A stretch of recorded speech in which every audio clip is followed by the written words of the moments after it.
Silakan yuk.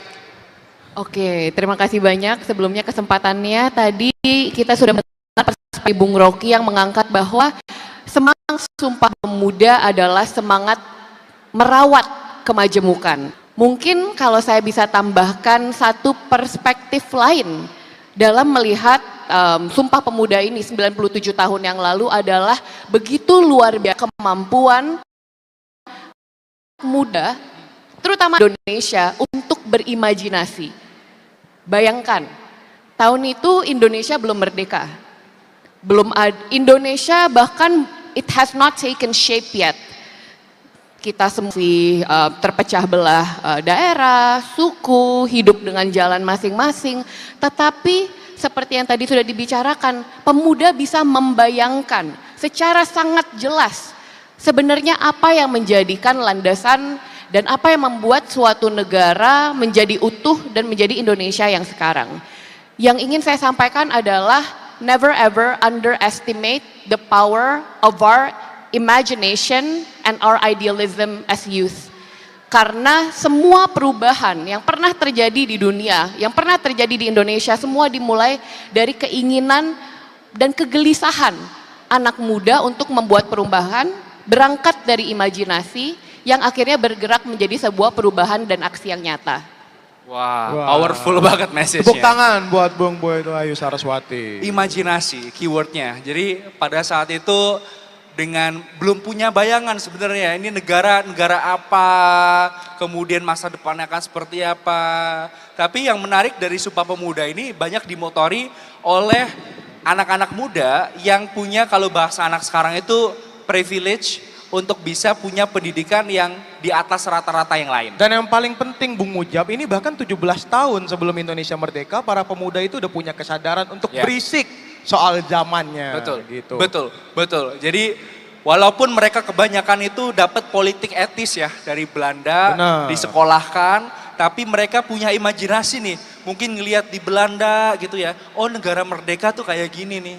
Jadi makanya pengen dibawa ke tanah airnya, alih-alih nyaman dengan privilege yang dipunya, mereka justru memilih jalur perjuangan politik untuk memerdekakan Indonesia suatu saat nanti yang mungkin belum kebayang ya. Pada saat itu apakah 1930, 1940, atau mungkin gak pernah ada. Tapi imajinasi itu tetap dirawat. Poin menarik sekali. Tepuk tangan untuk Putu Ayu Saraswati. Selanjutnya mungkin kita dengar juga dari Bung Adian. Sebenarnya makna Sumpah Pemuda yang disuarakan 97 tahun lalu itu maknanya apa sih dan relevan gak sih Bung Ini Adian? Kabarnya Bung Adian itu ikut Kongres Pemuda 2 dulu waktu itu ya. Silakan Bung Adian. Gimana? Jadi kalau Sumpah Pemuda 1928, 97 tahun lalu tuh ikrarnya satu nusa, satu bangsa, satu bahasa Bung Adian. Kira-kira 97 tahun berselang hari ini, hal-hal itu masih penting gak sih buat anak muda itu jadikan concern? Penting gak sih buat kita rawat? Relate gak sih dengan kebutuhan zaman hari ini gitu? Relate apa enggak satu nusa, satu bangsa, dan satu bahasa itu? Ya, dengan situasi hari ini? Betul Bung. Relate. Kenapa Bung? Tapi mungkin begini ya. Memangnya, ini gue membayangkan nih. Memangnya anak 90 itu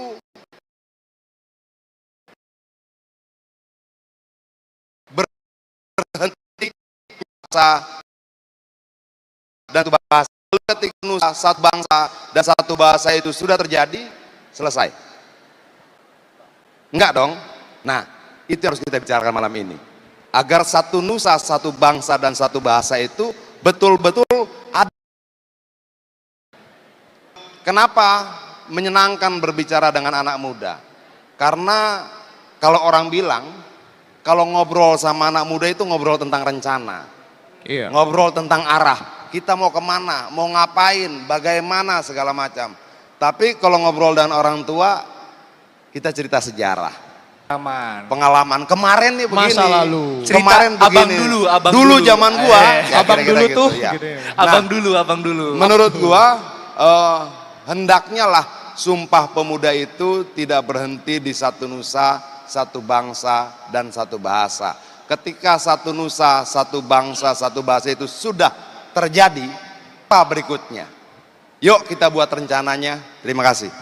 Masih. Oh. Jadi poin utama dari Bung Adian adalah Sumpah Pemuda 1928 itu bahkan tidak direncanakan untuk berhenti di 1928. Ada rencana-rencana ke depan. Jadi kalau hari ini kita bicara soal Sumpah Pemuda, yang paling penting adalah what's next after Sumpah Pemuda hari ini. Jadi tepuk tangan dulu buat Bung Adian Apitupulu.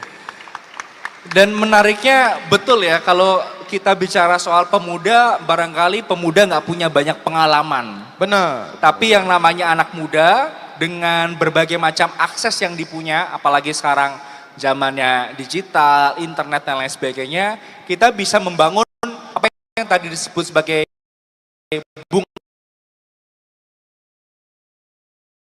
sebagai rencana. Karena gua selalu bicara soal orang muda, bicara soal mas. Lo ketemu abangnya begitu ya? Abang dulu tuh. Abang dulu tuh. Abang dulu tuh. Tapi kalau sama Bung Adian nggak pernah begitu. Nggak boleh. Selalu bicara rencana. Karena Bung Adian ini juga muda nih jiwanya ya. Iya. Iya. Bung Mujab, jadi Yes. kalau kita diskusi soal ada satu hal juga nih, Bung dan yang jadi poin menarik dari Sumpah Pemuda.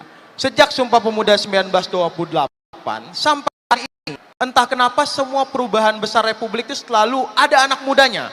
Entah diinisiasi anak muda atau dimotori anak-anak muda. Dan banyak orang bilang ini semua pun bisa terjadi karena keberisikan anak-anak Yes. muda gitu. Jadi anak-anak muda ini itu anak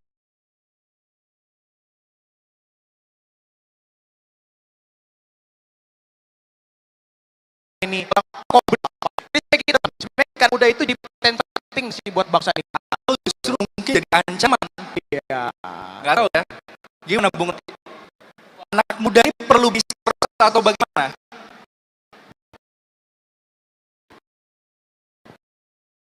Anak muda yang mana?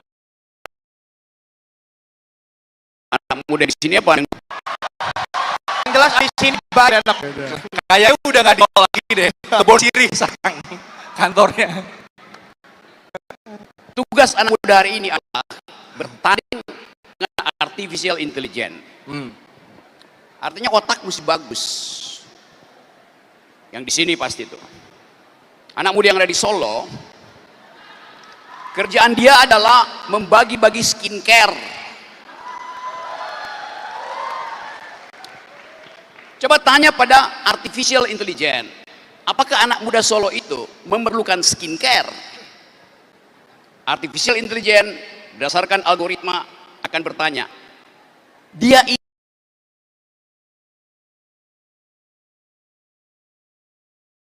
laki-laki, maka AI akan bilang, oh kalau laki-laki tidak diperlukan skincare. Lalu Anda tanya lagi, kalau begitu sebagai laki-laki dia butuh apa? AI akan jawab, dia butuh brain care. Brain care, iya. Untuk ngobati otak, bukan untuk bikin mulus kulit. Itu jawaban singkatnya. Lagi-lagi Bung Mujab. Kita selalu speechless sama agresivitasnya Ngeri-ngeri Bung sedap. Rocky Gerung. Iya. Betul. Tapi menurut saya poin kalau elaborasi lebih lanjutnya adalah dengan tantangan artificial intelligence yang sekarang ini banyak digunakan, saya rasa teman-teman semua ini juga semua pakai ChatGPT kan ya, kalau tanya apapun ya sekarang ini. Itu yang membedakan sebenarnya dari kita dengan artificial intelligence adalah moralitas. Benar. Gitu. Jadi apa yang membuat kita bisa bersaing gitu ya dengan kecerdasan buatan adalah bagaimana kita tetap menjaga moral value kita, nilai-nilai moral kita. Tambahan. Ya betul. Perlu dipancing soalnya. Kita lagi mencari pemimpin sekualitas anak-anak muda yang memproklamasikan Sumpah Pemuda. Ya. Ada nggak sekarang? Apa persyaratan supaya kita bisa menghasilkan seorang leader, bukan seorang dealer di masa depan? Satu tadi betul, calon pemimpin kita pertama kali dia mesti lulus ujian ethicability atau moralitas. Apakah dia pernah berbohong pada emak-emak? Apakah dia pernah mengkhianati seseorang yang membesarkan dia, itu ujian etikabilitas. Setelah itu dia diuji di tahap kedua, intelektualitasnya. Karena untuk menjadi pemimpin 2029, dia mesti bergaul dengan sistem pikiran dunia. Dia akan ditanya, do you speak environmental ethics? Do you speak global security? Do you speak human solidarity? Itu pertanyaan dasar yang tidak mungkin sekedar dijawab dengan, ya kalau nggak tahu, ngapain tanya saya? Tidak mungkin sekedar dijawab dengan mainan Tamiya. Jadi filter kedua ini paling penting. Calon pemimpin kita harus mampu bergaul dengan global ideas. Dasarnya itu. Kalau dia lulus etikabilitas, dia lulus intelektualitas, baru dia boleh mengujikan dirinya di bidang elektabilitas. Kalau sekarang dibalik, elektabilitasnya dulu. Lu elektabilitas dibeli di lembaga survei kan? Anda mau elektabilitas berapa? Jadi kita pastikan teman-teman di Jogja mulai bikin filter. Calon pemimpin lulus etikability dan intellectuality, baru boleh dia tunjukkan elektabilitasnya. Yaitu prinsipnya. Nah, saya percaya bahwa filter itu mulai jalan sekarang. Dan diam-diam kita tahu bahwa banyak yang berupaya untuk naik dengan mengolah cloud, mengolah public opinion hanya dengan menyewa buzzer. Buzzer itu bukan konstituen. Konstituen adalah mereka yang menumbuhkan etos dan paham sejarah. Apa artinya sejarah? Sejarah yang jujur tidak perlu menghormati para pahlawan. Sejarah yang jujur harus dipakai untuk mengingat-ingat para pengkhianat. Itu konsepnya. Oke, karena tepuk tangan udah meriah, saya stop. Luar biasa. Kita kasih tepuk tangan yang lebih meriah lagi teman-teman semua. Kita mau dengar dari Jeng Putu Ayu Saraswati. Tadi kita bertanya ke Bung Rocky juga soal keberisikan anak-anak muda. Kira-kira menurut Jeng Putu Ayu Saraswati, gimana sih menanggapi keberisikan anak muda ini? Ini potensi Iya, terima kasih pertanyaannya. Kalau kita bicara keberisikan anak muda, I don't think there's any way that we can stop it. Not in this day and age where everyone is able to make opinion. Semua orang punya tempat, waktu untuk berpendapat, menimpali pendapat, berdiskusi baik secara langsung maupun secara online. Dan I personally don't believe that we should stop that.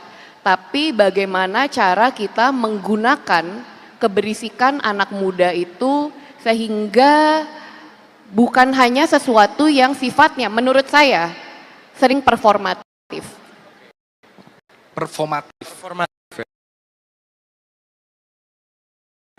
Digital di mana everything goes viral just like this in social media.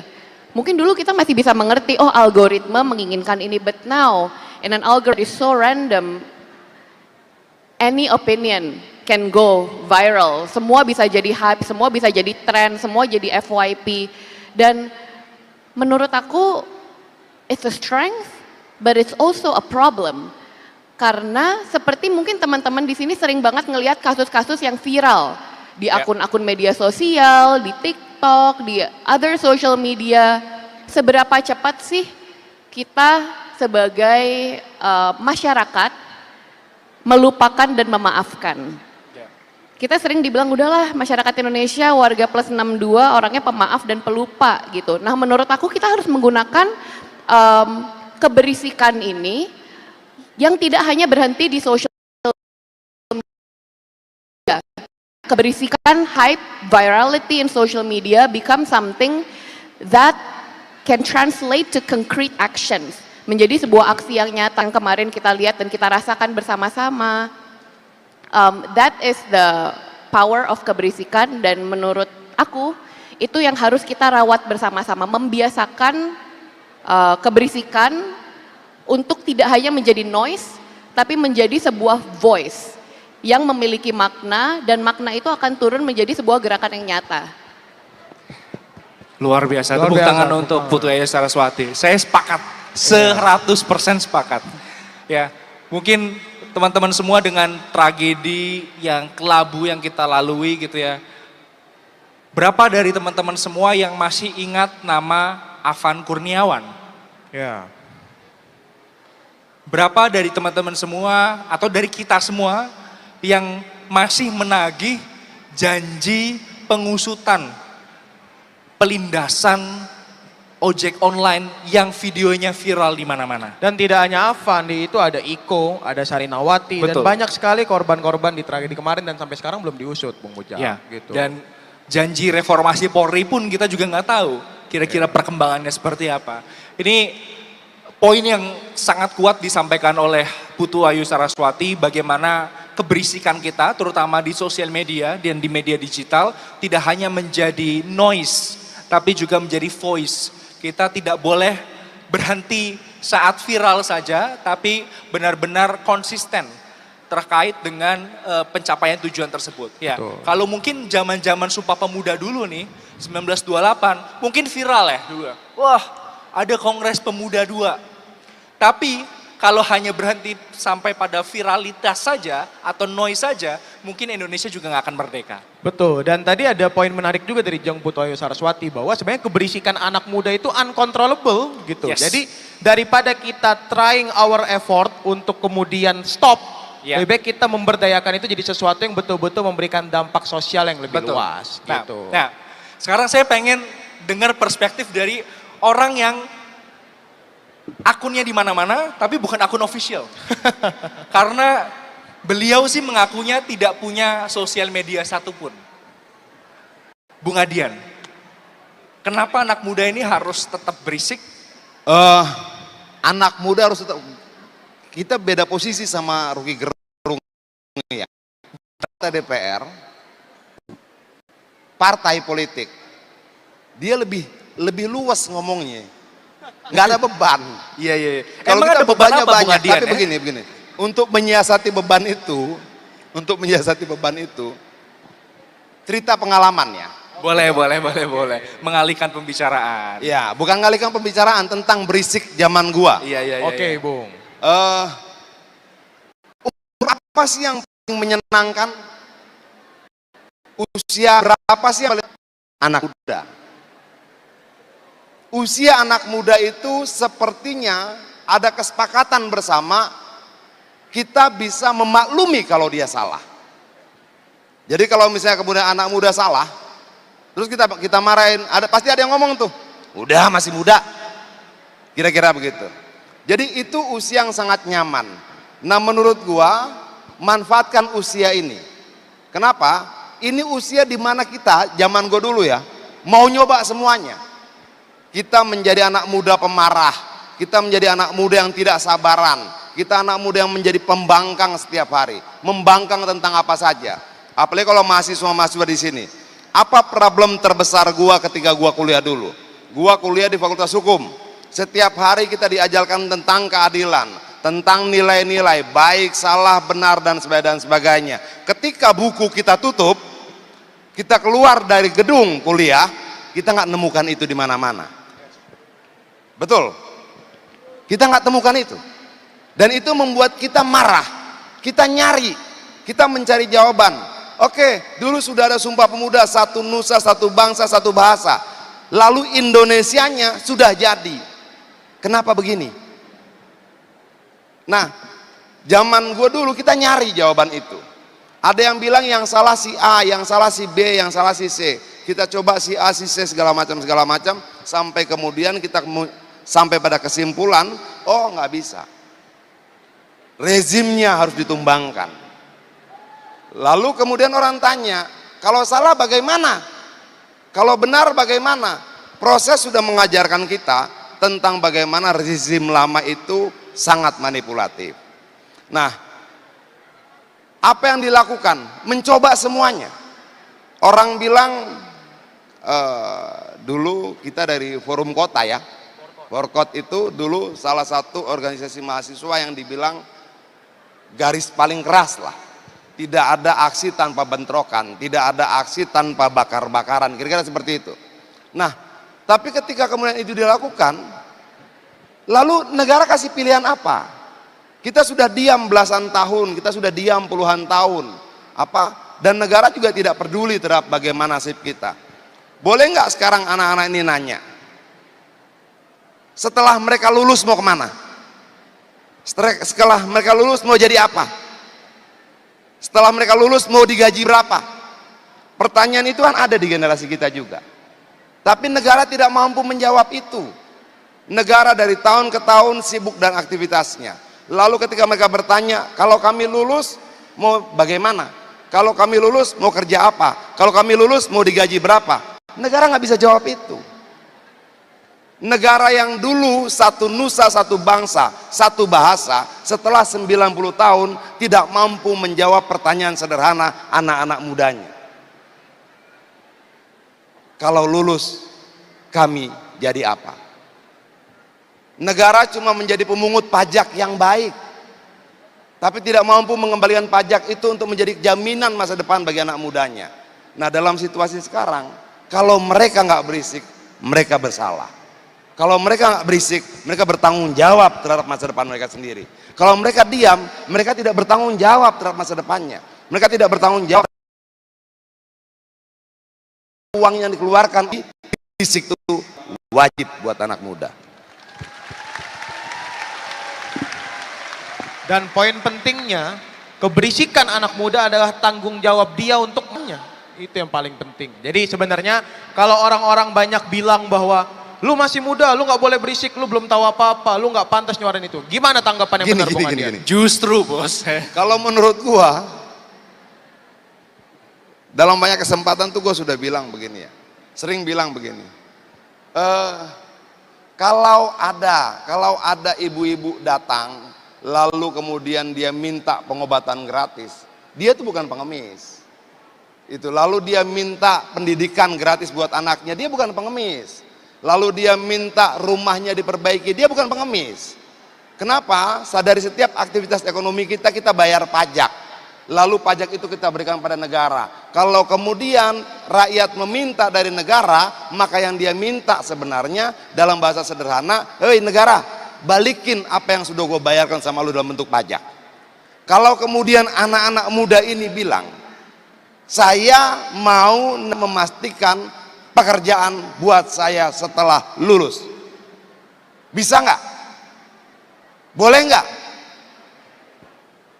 Menurut gua boleh. Menurut gua harus. Bukankah untuk itu dulu kita bersumpah satu nusa, satu bangsa dan satu bahasa? Bukankah untuk itu kita sama-sama percaya mendirikan bangsa Indonesia adalah memberikan jawaban untuk seluruh masalah-masalah yang ada di rakyatnya yang tidak bisa dijawab ketika kita tidak membangun negara ini?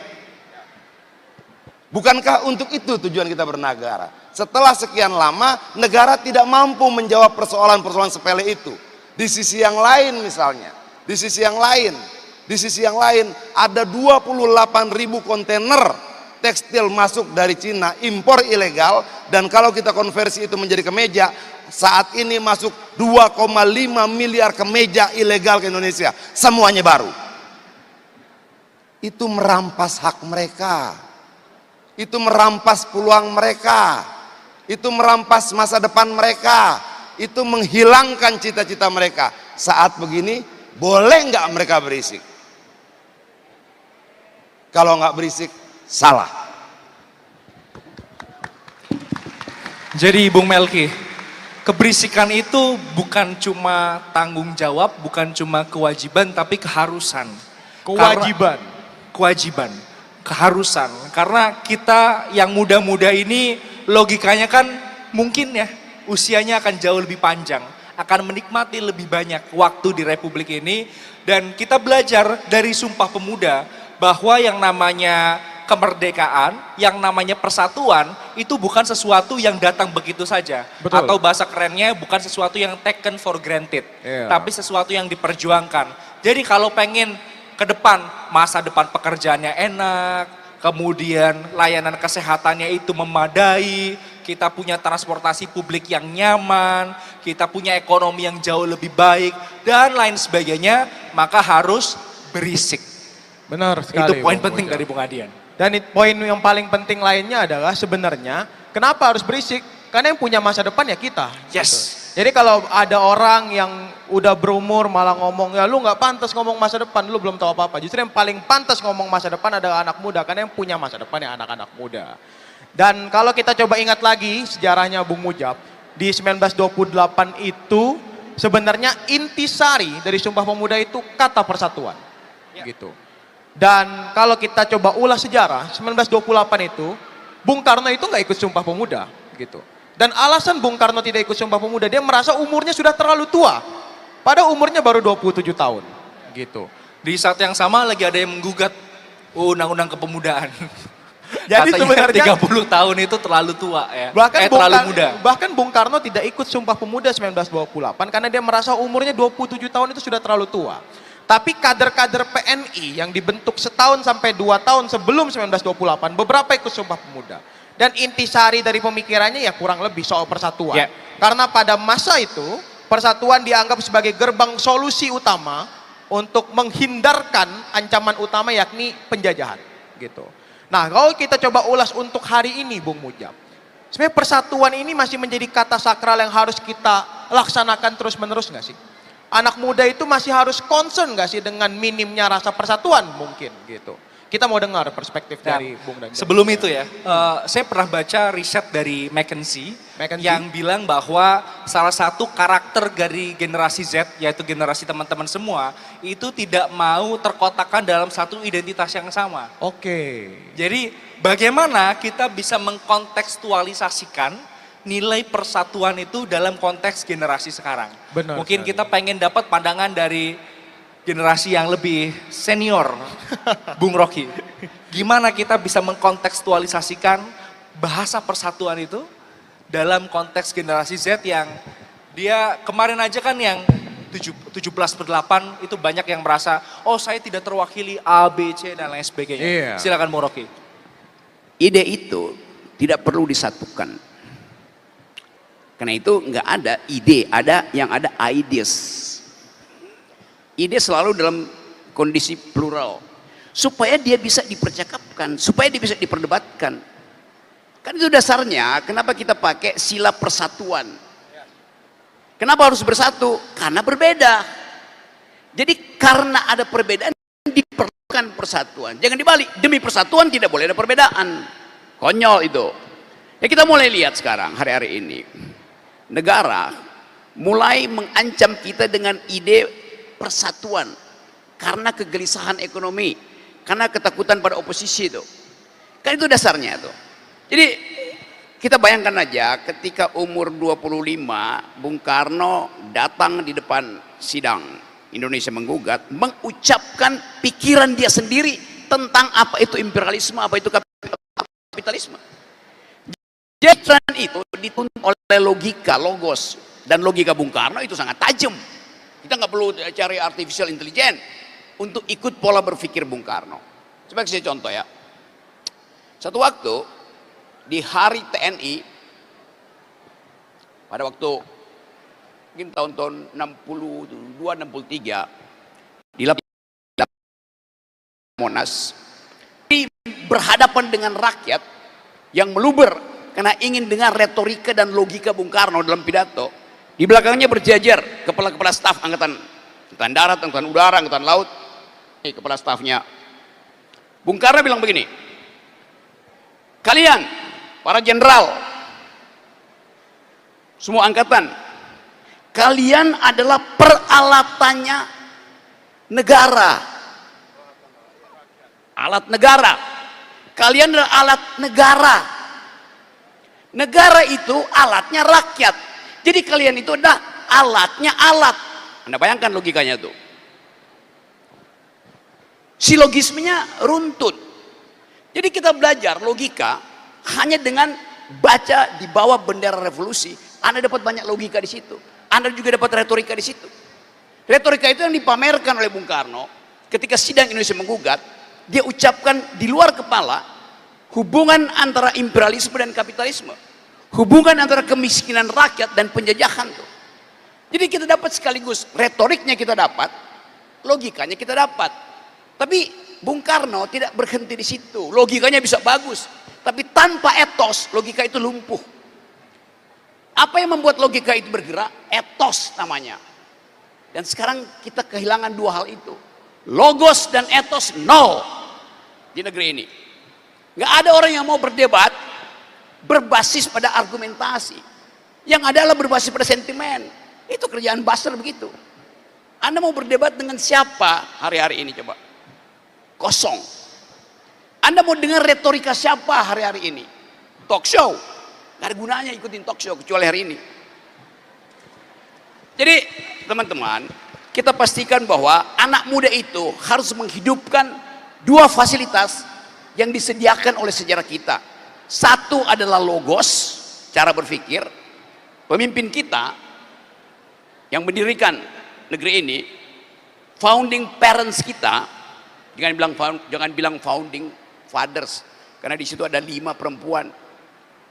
Founding parents kita atau founding person kita, pendiri republik kita, ada orang yang mau bertengkar, berpikir, berisik, uji argumentasi.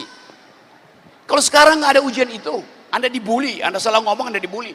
Padahal Anda salah ngomong untuk memancing orang yang benar siapa. Jadi kita kehilangan kemampuan argumentatif tuh. Pemimpin kita bertengkar untuk menghasilkan konstitusi. Mereka dapat basis pertengkaran ketika dimunculkan satu ide. Negara mau disusun dengan cara apa? Mau dijadiin republik? Kalau republik, republik Islam. Kalau mau jadi kerajaan, sultan-sultan. Kalau mau jadi negara agama, apa dasarnya? Itu namanya perdebatan intelektual. Dan mereka semua orang yang berpikir, bahkan tanpa ijazah.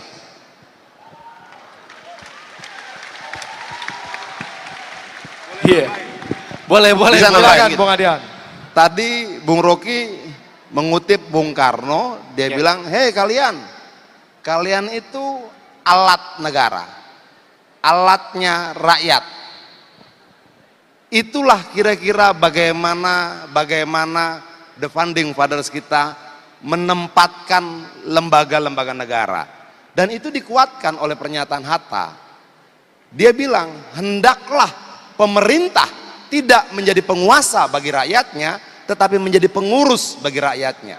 Bekerja buat rakyatnya. Tidak mengatur, membabi buta, sewenang-wenang, tapi bekerja buat rakyatnya. Dua founding fathers kita ini punya konsep yang sama. Jadi pejabat negara itu bukan mereka yang berkuasa, tapi mereka adalah pengurus. Bahasa Rocky tadi alat. Alat buat apa? Ngamankan rakyat. Jadi kalau kemudian ada rakyat jalan, oke, ada polisi, dia nggak boleh ngumpet. Dia tambah tenang. Ada tentara, dia tambah tenang, merasa terlindungi. Kalau yang terjadi sebaliknya, berarti ada yang salah dengan alat ini. Nah itu yang menurut saya, kembali pada pertanyaan awal tentang, oke, setelah kita bersatu sebagai sebuah bangsa, setelah kita bersatu dalam bahasa yang sama, setelah kita bersatu sebagai nusa yang sama dan sebagainya, berikutnya apa? Apa makna bersatunya ini bagi kita? Jangan-jangan bersatunya ini hanya bermanfaat buat sekelompok kecil orang saja, tapi tidak bermanfaat untuk sebagian besar orang yang lain. Dalam situasi ini, kembali pada pertanyaan lu tadi, berisik itu wajib, berisik itu harus. Semakin tidak didengar, semakin harus kalian berisik. Iya. Jadi pemerintah itu adalah alatnya negara. Negara adalah alatnya rakyat ya, kurang lebih seperti itu. Dan bahwa pemerintah atau penguasa, bukan penguasa bahasanya, tapi yang mesti diperhatikan logikanya Bung Karno. Tentara alatnya negara. Ya. Negara alatnya rakyat. Jadi tentara adalah alatnya alat. Ya. Maksudnya. Oke. Satirnya begitu. Betul. Dan tadi bahwa orang yang diamanahi jabatan publik itu tugasnya adalah mengurus negara. Karena bahkan dalam literatur hukum kalau belajar, negara itu mengurus dan mengatur, bukan sekedar menguasai. Betul. Gitu. Dan kalau bahasa Inggrisnya ini kan public services, pemerintah kan public servant. Pelayan. Artinya memberikan pelayanan terhadap masyarakat. Jadi kalau negara itu Ya, cuma mau yang memang ngurus. Betul. Pemerintah itu memang harus ngurus. Ada rakyat lapar, yang ngurus. Ada anak tidak sekolah, ya dia urus. Ya. Makanya dalam konstitusi kita, salah satunya fakir miskin dan anak terlantar dipelihara oleh negara, diurus oleh pemerintah. Ya. Kalau kemudian misalnya ada yang miskin, pemerintah nggak peduli, ada yang tidak sekolah, pemerintah yang tidak peduli, ada yang kemudian sakit, pemerintah tidak peduli. Nah, ada yang salah dalam konsep berbangsa dan bernegara kita. Apakah itu karena kediaman anak muda yang memberikan ruang besar pada manipulasi kewenangan tadi, atau bagaimana? Dan menurut gua misalnya begini ya, kadang-kala kita suka bingung. Ada wakil rakyat, mau bertemu rakyat dikawal. Memangnya rakyat itu menakutkan? Menurut gua, tidak ada tempat teraman dan ternyaman seorang wakil rakyat selain ketika dia bersama-sama dengan rakyat. Ini bener loh, karena kemarin saya WA Bung Adian, nanya, Bung nyampe jam berapa? Mau dijemput panitia? Bung Adian jawabnya apa coba? Kalau kalian ngejemput, saya nggak jadi datang. Jadi emang pelayan masyarakat, jadi tepuk tangan dong untuk dialektika yang menarik antara Bung Adian dan Bung Rocky. Ini mungkin kalau saya bayangkan nih Bung Melki, mungkin zaman-zaman founding fathers minimal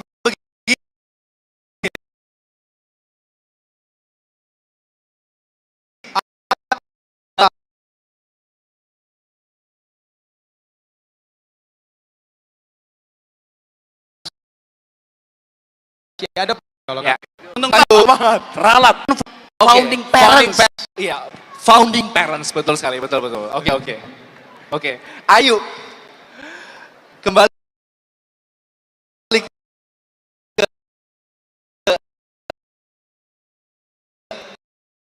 tadi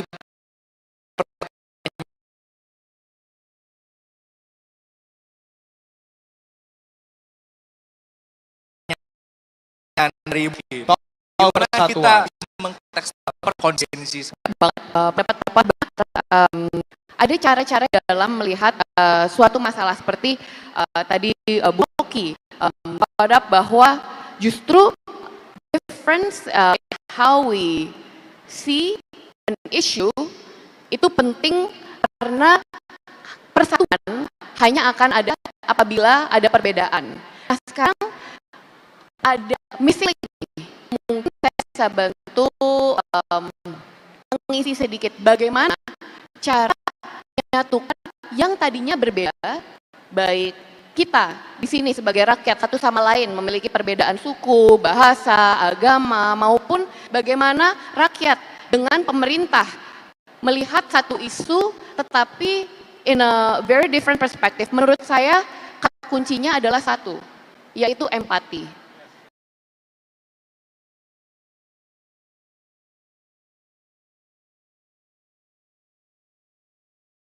Di mana dari kalau kita lihat Bung, dari helikopter perspektif seperti yang Bung Adian tadi sudah bicarakan bahwa kita sebenarnya sudah satu nusa, satu bangsa, satu negara. Tapi kalau kita lihat secara lebih dekat, terlalu banyak orang-orang yang nyaman dengan privilege atau kemudahan hidupnya masing-masing sehingga mereka tidak bisa makan apa yang dirasakan oleh orang-orang yang mungkin lahir dengan birth lottery yang sedikit lebih. Sorry. Konsepnya menurut saya pembicaraan kita tidak saya dengan dia. Oke, saya dengan dia tidak dapat apapun dari saya. Saya tidak dapat apapun dari dia. Tidak dia dengan mereka. Tapi ada rakyat dan ada pemerintah. Disitulah namanya negara. Oke, hubungan rakyat dengan negara dan pemerintah ini yang menurut saya menarik kita bahas. Dan pemerintah tidak butuh empati terhadap rakyat, dia wajib ngurus. Mau empati nggak empati, ngerti nggak ngerti, wajib ngurus. Wajib ngurusin yang miskin, wajib ngurusin yang nganggur, memberikan pekerjaan pada yang tidak punya pekerjaan. Nggak butuh empati, itu kewajiban dia. Nggak sanggup ngurus, ganti. Nggak sanggup ngurus, ganti. Itulah harusnya sikap anak muda, gitu loh. Jadi gue tidak akan buat, lu mau jadi pemerintah, oke, gue akan uji ya, empati lu berapa persen, kadar empati, enggak ada. Begitu saya bilang saya mau jadi pemerintah, maka bersama dengan kalimat itu melekat kewajiban baru, saya akan urus kalian. Ya. Itu loh. Yes. Setuju Bung. 100% setuju bahwa ini adalah hubungan kewajiban di mana pemerintah wajib untuk mengurus dan melayani rakyatnya yang memiliki hak untuk meminta hak-haknya mereka kepada pemerintah. Mungkin mengapa saya membawa empati sebagai sesuatu yang ingin saya diskusikan, karena sebelum orang-orang kader-kader ini nantinya mencalonkan diri sebagai seorang pemerintah, tentu mereka they're just one of us. Sebelum mereka memiliki tanggung jawab maupun kewajiban, tentu harus ada value-value dasar yang alangkah baiknya dipelihara sejak kecil. Ethical. Nah, jadi tentu setelah mereka mencalonkan, ethics aside or morality aside, empathy aside, black and white memang kewajiban dan hak. Tetapi sebelum itu alangkah pentingnya untuk kita memelihara sejak kecil kesadaran bahwa saya adalah kamu, kamu adalah Anda. And I think that is the essence of unity. Your pain, even though we're very different, I can feel it. And I want to do something about it. And I think that core, kalau dipelihara, akan menjadikan kader-kader pemerintah yang lebih baik lagi apabila mereka diberikan kewajiban dan tanggung jawab kepada rakyat. Oke, terima kasih. Tepuk tangan untuk 3 pembicara kita. Kita punya 4 menit terakhir, Bung Melki. Sebenarnya tapi, masih ada banyak pertanyaan, tapi karena sisa 4 menit, 4 menit mesti terakhir. kasih pertanyaan yang ini di akhir. Saya sebenarnya pengen nanya, ini Bung Adian perlu saya exclude, karena bagian dari sistem sekarang ini. Bagaimanapun Bung Adian adalah anggota DPR, bagian dari partai politik. Saya pengen dengar harapan dari Bung Rocky dan Jeng Ayu. Sekarang ini kan PD Perjuangan adalah bagian dari saluran politik yang eligible untuk demokrasi. Kemudian sekarang kami berusaha untuk bebenah, tidak hanya menjadi partai politik yang setiap 5 tahun berusaha untuk mendapatkan kursi, tapi kita berusaha untuk yang tadi Bung Adian bilang, ngurus negara. Dan kita berupaya, gimana Bung Adian? DPR mengawasi apakah lu ngurus negara, lu ngurus rakyat apa enggak? Ya. Kalau enggak ngurus, marah. Betul. Gitu loh. Nah kalau DPR-nya enggak marah, mereka yang marah. Yes. Tepat sekali. Nah ini saya mau tanya ke Bung Rocky dan Jeng Ayu. Apa harapan dari masing-masing untuk, terutama untuk PD Perjuangan dan orang-orang atau pihak-pihak yang menjadi saluran resmi bagi masyarakat dalam berdemokrasi, supaya kondisi demokrasi kita bisa jauh lebih baik lagi. Dan yang paling penting Bung Mujab sebenarnya, karena hari ini PDI Perjuangan sedang berusaha agar menjadikan anak muda ini tidak sekedar tokenism, tidak sekedar simbol gitu. Kita ingin bagaimana anak muda punya ruang partisipasi bermakna yang aktif di dalam saluran-saluran politik. Tidak selesai pada gaya, karena biasanya kalau jelang pemilu gayanya anak muda. Iya, jangan sampai cuma 5 tahun sekali yang nyalon-nyalon pakai jaket jeans, pakai celana ini, sneakers gitu. Bung Rocky. Ya, saya pelajari historical event yang dialami dan dilalui oleh PDIP Perjuangan. Sebagai saluran politik, dari awal partai ini dibasiskan pada kehendak sejarah. Tapi karena saluran ini dianggap sebagai sarana untuk menghasilkan demokrasi yang radikal, maka dia mulai dihambat. Saluran itu disumbat oleh Orde Baru. Dan saya kira kalau saya muter ke daerah, mulai terasa bahwa saluran ini juga sedang disumbat oleh satu kekuasaan yang ketakutan. Coba saya cari kalimat supaya nggak kena delik ya. Soalnya live ini nggak bisa disensor nih. Yes, live. Itu ada tulisan di situ. Yang mana? Merah berani, muda beraksi. Berani itu lambang dari banteng. Merah berani.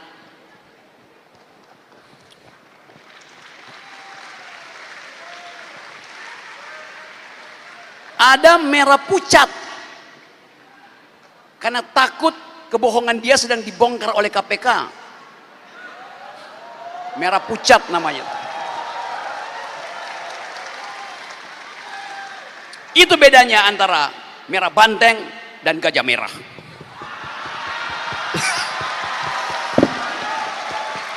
Aduh, ayo silakan yuk. Gimana harapannya nih?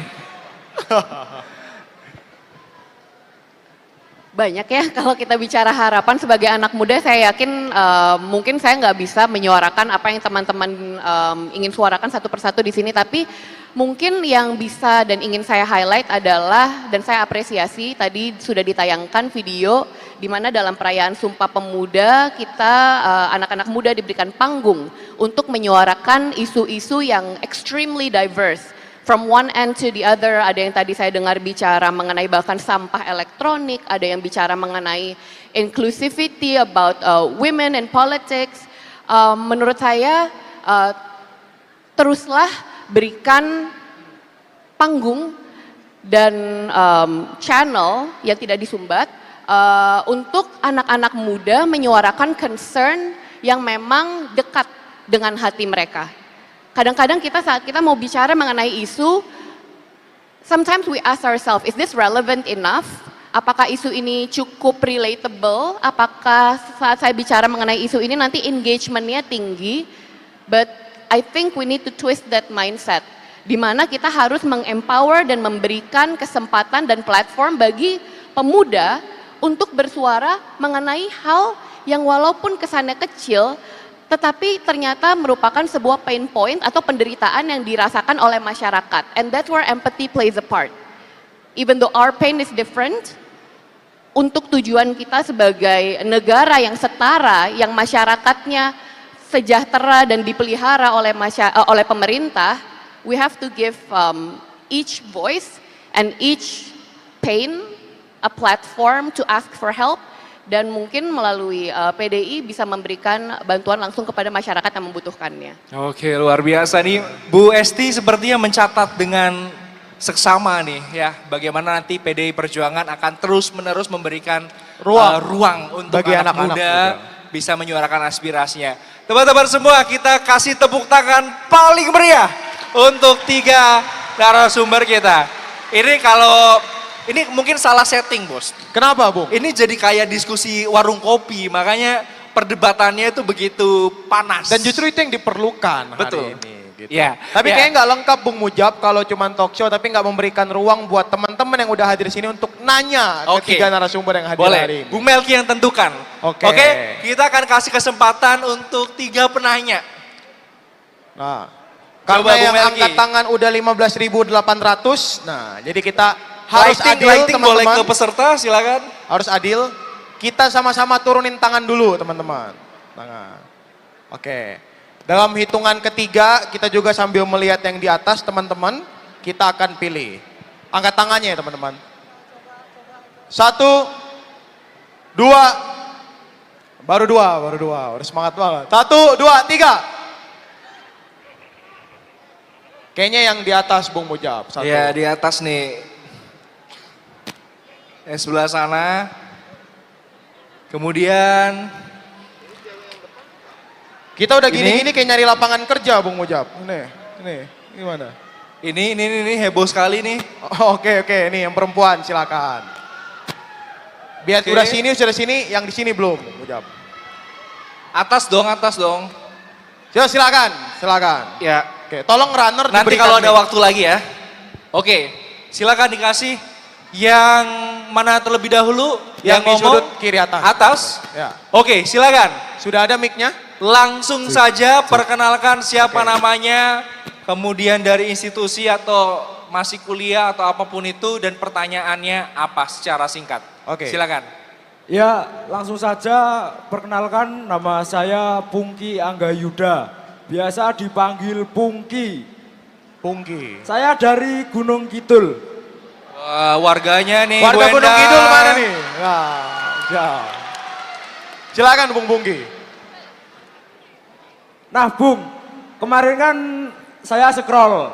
Nah, kebetulan ada statement yang lewat.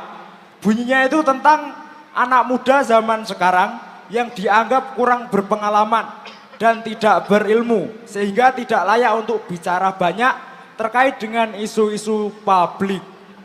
Nah, yang ingin saya tanyakan kepada Bung Adian Napitupulu dan Jeng Putu Ayu Saraswati serta Bung Rocky Gerung adalah bagaimana tanggapan narasumber terkait statement tersebut serta berikan arahan kepada kami para Gen Z ini agar lebih melek dan peka terkait dengan isu-isu di ruang publik tersebut. Terima kasih. Oke, terima kasih. Oke, terima kasih. Ini kita tampung dulu Kita aja. tampung terlebih dahulu. Oke, silakan langsung penanya Tadi, kedua. ya. Oh, sudah ada mic ya, silakan. Perkenalan diri terus pertanyaannya. Selamat malam semuanya, perkenalkan nama saya Ananda Yesa Eka Prasasti, mahasiswa dari Universitas PGRI Yogyakarta. Oh, PGRI Yogyakarta, mana suaranya? Saya ingin bertanya khususnya ke Bung Adian Napitupulu. Sebagai anak muda, kami pasti ingin memiliki karir yang bagus.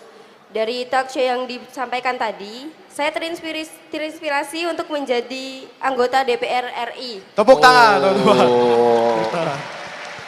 Oke. Kira-kira bagaimana cara agar generasi muda atau Gen Z seperti kami bisa masuk menjadi anggota DPR RI jika saat ini masih kental dengan money politik? Terima kasih. Tepuk Berat. Bahkan ini pun pertanyaan kita, Bu. Iya. Terima kasih sudah mewakili kita ya. Kami. Kemudian tadi di atas, yes. Oke. Oke, selamat malam semuanya. Perkenalkan nama saya Benediktus Ivan Azarias dari STIE KPN Yogyakarta. Saya ingin menanyakan, jadi gini, dalam acara ini kan kita mengangkat Sumpah Pemuda ya. Tetapi Pak, kalau melihat realitas hari ini di tengah polarisasi politik, krisis moral dan banjir informasi, menurut para narasumber, apa hal yang paling penting yang harus menjadi concern anak-anak muda Indonesia sekarang agar semangat Sumpah Pemuda tidak berhenti sebagai slogan saja, tetapi benar-benar hidup dalam tindakan? Bagus sekali. Bagus sekali. Bagus sekali. Terima kasih.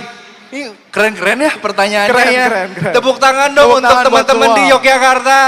Emang pantas disebut sebagai kota pendidikan. Oke. Ya, pertanyaannya keren-keren. Udah ada dalam. 3 pertanyaan Bung Mujab dan Ya. untuk menghemat waktu ya karena semakin terbatas. Silakan mungkin langsung dijawab 3-3-nya atau mungkin gimana? Ya, boleh. Nanti kita mulai dari Bung Rocky terlebih dahulu gitu ya, menjawab tentang anak muda kurang pengalaman, gimana kita bisa eligible untuk bisa bicara isu-isu publik.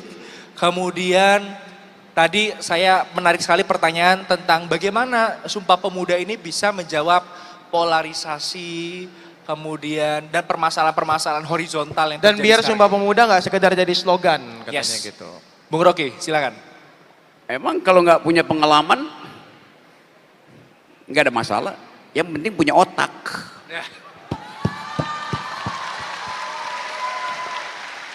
Ada anak muda yang punya pengalaman jadi wali kota. Cabut. Ya, tapi kita nggak dengar otaknya bicara gitu.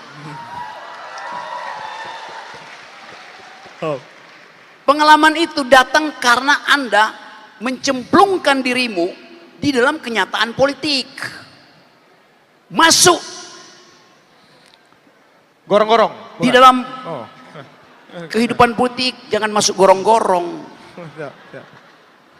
Jadi yakinkan bahwa energi Anda itu tertahan karena kemudaan Anda, bukan. Energimu tertahan di 2009 karena anak muda yang punya otak itu hendak menguasai 2029. Itu aja. Gampang. Tetapi sekali lagi, kita masuk ke era 2029 dan Anda harus mampu untuk deal dengan 3 isu utama dunia. Di mana-mana Anda pergi ke semua pojok dunia, anak muda itu bicara tentang global security. Global security. Kondisi kehidupan kita yang membahayakan bumi.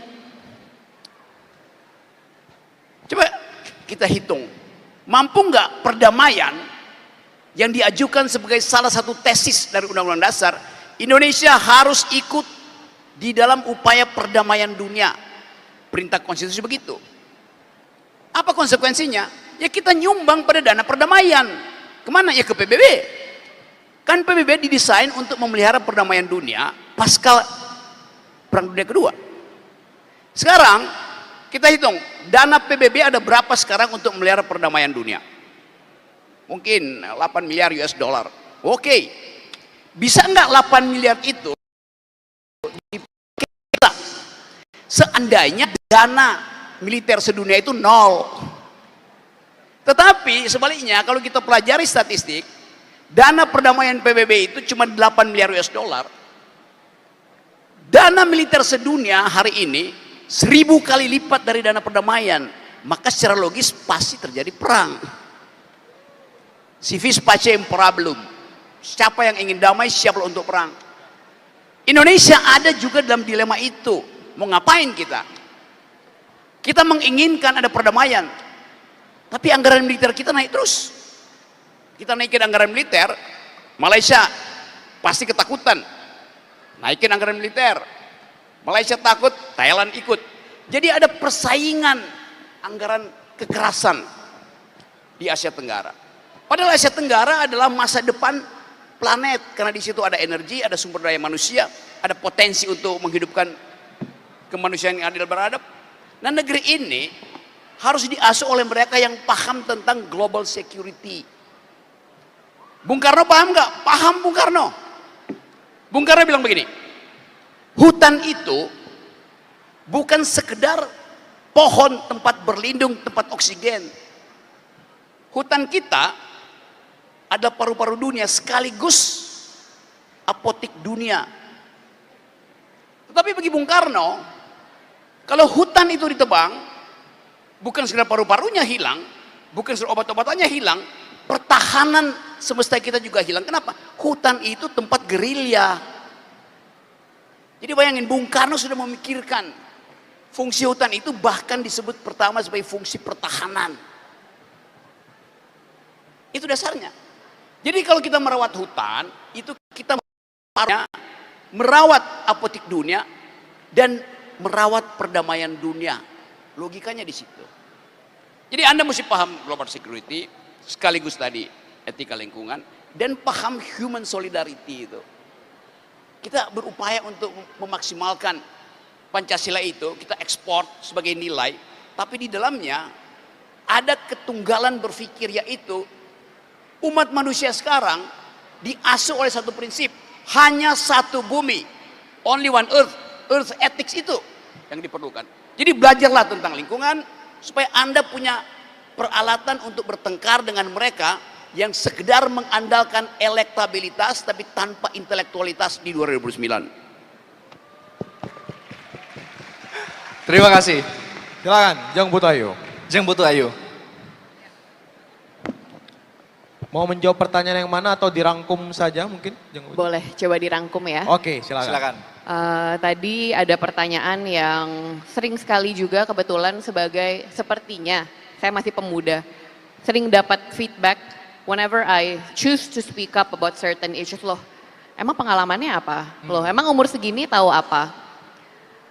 But for me, sesimpel kita sebagai pemuda, kita itu sandwiched di antara sistem yang gak selalu ideal dan terkadang bobrok, ada kekurangannya, that is done in the past, sandwich juga oleh konsekuensi masa depan yang harus kita jalani dari sistem yang bukan kita yang buat. If it's not a good enough reason, you have the right to speak up, I don't know what is. Precisely karena kita yang bahkan kita yang sekarang merasakan dan menderita konsekuensi dari takwa yang tidak ideal, kita berisik. Karena saat kita melestarikan ketidakadilan. Jadi itu number one. Pertanyaan yang penting juga adalah, kalau memang benar, mungkin pengalaman pemuda kurang, atau mungkin kita nggak punya educational, theoretical background untuk memberikan atau bersuara secara lantang mengenai isu-isu yang kita nggak betul-betul pahami, Jawabannya belajar, seperti yang Bung Rocky keep on mentioning again and again and again, substance matters. Kita sebagai pemuda, kita punya privilege untuk hidup di era di mana akses untuk mendapatkan pengetahuan dan informasi semudah menggerakkan jari-jari kita. Utilize that untuk mengisi diri sehingga kita menjadi orang yang lebih cakap, dan saat kita bisa berisik, keberisikan ini bermakna dan membawa perubahan yang nyata. Tentu selain mengisi diri dengan teori-teori dan ilmu-ilmu untuk prakteknya sendiri, as I mentioned again and again and again, empathy always plays a part. Thank you. Terima kasih banyak. Tepuk tangan untuk jawaban dari Jong Burayu. At least ya. Bung Adian lebih itu. 3 pertanyaan khusus nih. Dan yang saya sama Melki akan catat juga nih. Gimana caranya untuk bisa jadi anggota DPR? Di tengah situasi yang brutal. Mungkin kalau bisa saya bilang nih, ini pertanyaan yang mewakili banyak sekali anak muda yang tertarik ke politik tapi nggak tahu titik mulanya itu apa. Dan yang jadi skeptis sama kondisi Yes. gitu. Silakan Bung Adian. Gue nanya jawab yang di ujung sana dulu ya. Ya, pengalaman. Tentang pengalaman. Kalau menurut gue kalau mau memimpin negara ini bos, yang terpenting pertama adalah niat baik, berpikir baik, dan bertindak baik.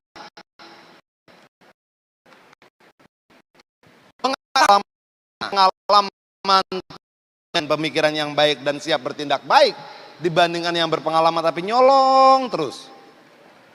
Itu. Pengalaman kan belum tentu pengalaman baik ya. Betul. Nah, menyambut yang tadi siapa namanya tuh? Yang perempuan tadi tuh? Iya. Ya. Ini keren nih. Ini jadi bingung gua jelasinnya gimana.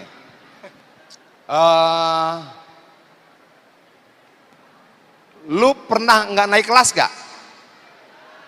Selalu naik. Lalu naik ya? Kasih ini dong, kasih mic dong ke dia. Kasih mic runners, boleh? Maju aja, maju. Bung Melki tolong, ya. Maju silakan.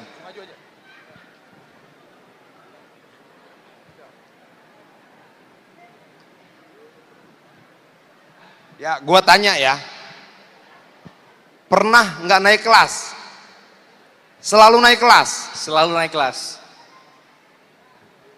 Iya. Selalu naik kelas? Iya. Ya. Adian pernah tidak naik kelas? Pernah dikeluarkan dari SMA? Tidak pernah. Saya 4 kali dikeluarkan dari SMA. Oke. Sekarang semester berapa? Masih maba. Oh, masih maba. Iya. Oke. Saya tidak lulus kuliah 17 tahun. Pernah ditangkap polisi? Tidak pernah. Saya ditangkap polisi umur 16 tahun. Itu pertama kali? Ya. Pertama kali. Ya. Silakan duduk. Terima Tepuk kasih. tangan dong untuk siapa tadi namanya? Jadi kalau orang bilang Adian sudah memenuhi seluruh syarat kegagalan.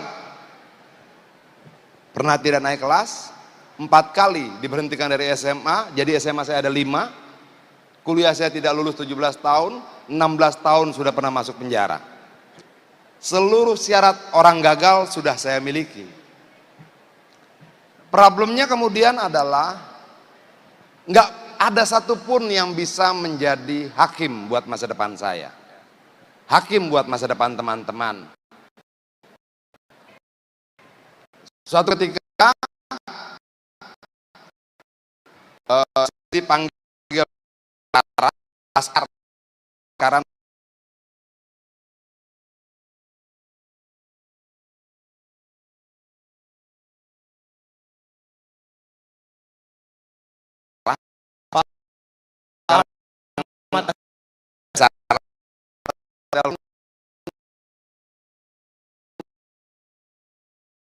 cocok lagi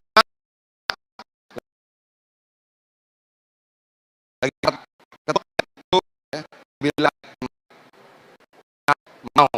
mau tetap 2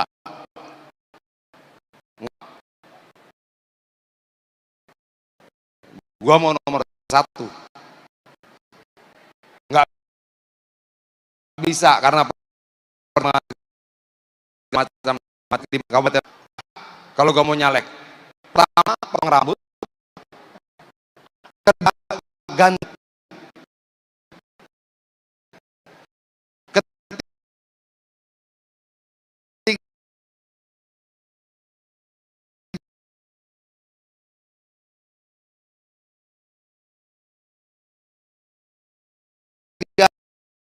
ganti celana dan belajar pakai sepatu. Untuk membuktikan kalau potong rambut, ketika lu potong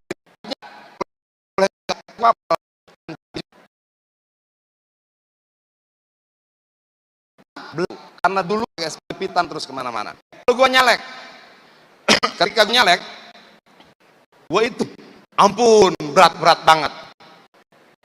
Kalau salah satu ada yang tambang batu bara, ada yang punya kebun ini, ada yang segala macam, banyak. Lalu pikir kelebihan gua dengan mereka. Kalau mereka bekerja, mereka punya kebun, mereka punya tambang, mereka tidak punya waktu banyak untuk berkeliling di dapil. Sementara saya, waktu itu sempat jadi abang, banyak berhenti, saya punya waktu 1 kali 24 jam di dapil. Kalau mereka Senin, Selasa, Rabu, Kamis, paling turun ke dapilnya Jumat, Sabtu, Minggu. Kalau saya dari Senin sampai Senin punya waktu. Saya anggapan saya. Oke. Dan itu saya lakukan. Pertemuan saya 2014 itu sampai 420 kali pertemuan. Berapa biaya per pertemuan? 500.000 sampai 1 juta rupiah. Rakyat mau. Buat apa? Buat beli kopi, buat beli goreng pisang, buat beli segala macam. Yang penting kita datang jujur. Ibu, saya nggak punya uang. Jujur saja. Saya nggak punya uang. Nah, banyak teman-teman sekarang ini mau nyalek, tapi kayaknya sudah membuat jarak dengan rakyat. Parfum sudah membuat jarak dengan rakyat. Cara bicaranya sudah membuat jarak dengan rakyat. Gaya jalan sudah membuat jarak dengan rakyat. Lalu kita mau nyari rakyat, kenapa buat berkali-kali? Oke? Nah, target saya setiap pertemuan itu paling tidak 100 orang. Pertemuan itu 420 kali. Bapak-bapak, ibu-ibu yang terhormat. Jadi kalau siapa tadi namanya? Kalau lu bisa buat 420 kali pertemuan dan rata-rata tiap pertemuan dihadiri 100 orang, 100 orang kumpul dan yakinkan bahwa lu lebih baik dari orang lain untuk dipilih, lu pasti menang. Kedua begini, ini penting bos. Dan kalau kapan-kapan datang ke Bogor, bisa tanya-tanya ke konstituen pilih saya, pemilih gua. Kalau ada orang duduk begini, itu setelah pertemuan itu saya salamin satu-satu. Kalau yang laki-laki, gua peluk bos. Pak, jangan lupa saya pak ya. Kita nggak bisa kasih uang. Yang harus kita sentuh apa? Hatinya. Setiap pertemuan saya selalu menyelami semuanya dan tidak segera meninggalkan tempat pertemuan itu. Saya bandingkan begini Jab.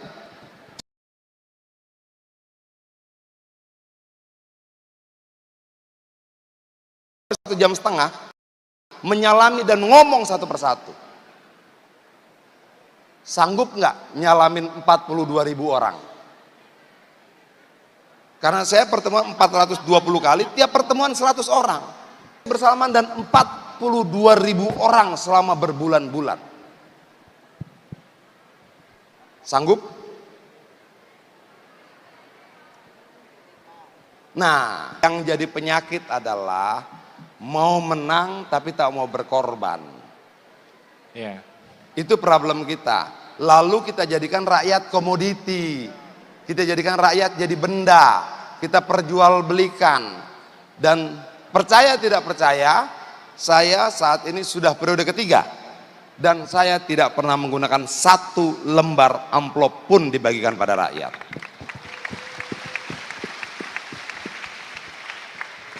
Sampai hari ini. Yang harus kita lakukan apa? Gampang. Prinsipnya sederhana. Kalau lu berpihak pada rakyat, maka rakyat pasti berpihak sama lu. Terima kasih. Tepuk tangan untuk Bung Adian. Kata-kata yang sangat powerful. Kalau lu berpihak sama rakyat, rakyat pasti berpihak ya, sama dan lu. yang disampaikan oleh Bung Adian ini sebenarnya bukan dongeng. Karena waktu pilkada kemarin ya, walaupun kalah ya, saya dapat kesempatan dari PDI Perjuangan untuk maju tanpa harus membayar sepeser pun uang. Jadi memberikan ruang yang sebesar-besarnya buat anak muda di politik. Jadi tepuk tangan dong untuk PDI Perjuangan yang memberikan kesempatan. Bung Melki, tulisannya yang sudah closing statement moderator. Si bangsa ke depan gitu. Ya. Dia punya energi, dia punya imajinasi, dia punya keresahan. Dan yang paling penting dia punya masa depan. Dan semua hal itu adalah hal yang paling penting untuk mewujudkan masa depan Indonesia ke depan. Gimana sih kalau kita nanya ke orang yang harusnya ngurus kita, gue bisa kerja apa, gue bisa melakukan apa di masa depan dan lain sebagainya, itu adalah urusannya anak muda. Untuk bisa membangun imajinasi tersebut, kalaupun sekarang tidak tersedia itu, maka teruslah berisik. Karena yang namanya masa depan tidak hadir dengan sendirinya. Karena yang namanya masa depan adalah sesuatu yang harus diperjuangkan kita bersama. Dan Sumpah Pemuda mengajarkan ke kita semua bahwa butuh waktu 17 tahun. Dari 1928 untuk akhirnya imajinasi kemerdekaan itu berhasil dicapai oleh Indonesia. Dan ketika di 1928, 1945, 1998, kemudian kita bicara mungkin 2019 dan lain sebagainya, di mana anak muda menjadi motor perubahan, maka kalau teman-teman semua baca quotes-quotes Bung Karno di samping-samping ini, ya, Bung Karno selalu bilang bahwa 1 orang tua, 1000 orang tua dapat mencabut semeru dari akarnya. Mencabut semeru dari akarnya. Ini jadi lupa nih gue. Kemudian 10 anak muda itu bisa mengguncang dunia. Dan saya yakin ya kalau nyari 10 dapatlah dari teman-teman semua nih. Dan yang paling penting sebenarnya tadi itu kita menyingkap fakta Bung Mujab. Bahwa sebenarnya 1928 di usia 27 tahun. Bung Karno itu tidak ikut Sumpah Pemuda. Tapi ada nilai-nilai yang sama yang diikrarkan Sumpah Pemuda dengan apa yang selalu Bung Karno sampaikan. Bung Karno pernah pidato. Hai anak muda, jika ditanya berapa jumlahmu, jawab jumlahmu hanya 1. Dia menekankan pentingnya persatuan. Tapi yang paling penting dari 3 narasumber tadi adalah persatuan itu udah diukir Bung Mujab dari 1928. Sudah 97 tahun yang lalu. Yang paling penting adalah bagaimana mengisi persatuan itu dengan keberisikan anak muda ke depan. Anak muda ya wajib berisik. Tanggung jawab pada masa depannya adalah berisik. Jadi kalau hari ini ada dari teman-teman yang selalu diceramain sama orang-orang yang lebih tua, kalian gak pantas bicara karena gak punya pengalaman, sampaikan pada mereka, kami pantas bicara karena kami yang punya masa depan. Betul sekali. Dan tadi Bung Karno tidak ikut Sumpah Pemuda. Message-nya penting sekali tuh.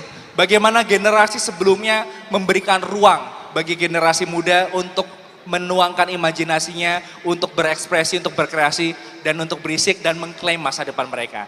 Jadi terima kasih banyak, kita berikan salam hormat untuk para narasumber kita. Dan sekali lagi tepuk tangan untuk 3 narasumber hari ini. Boleh kita berdiri ke depan dan kemudian foto bersama dengan para audiens. Ya.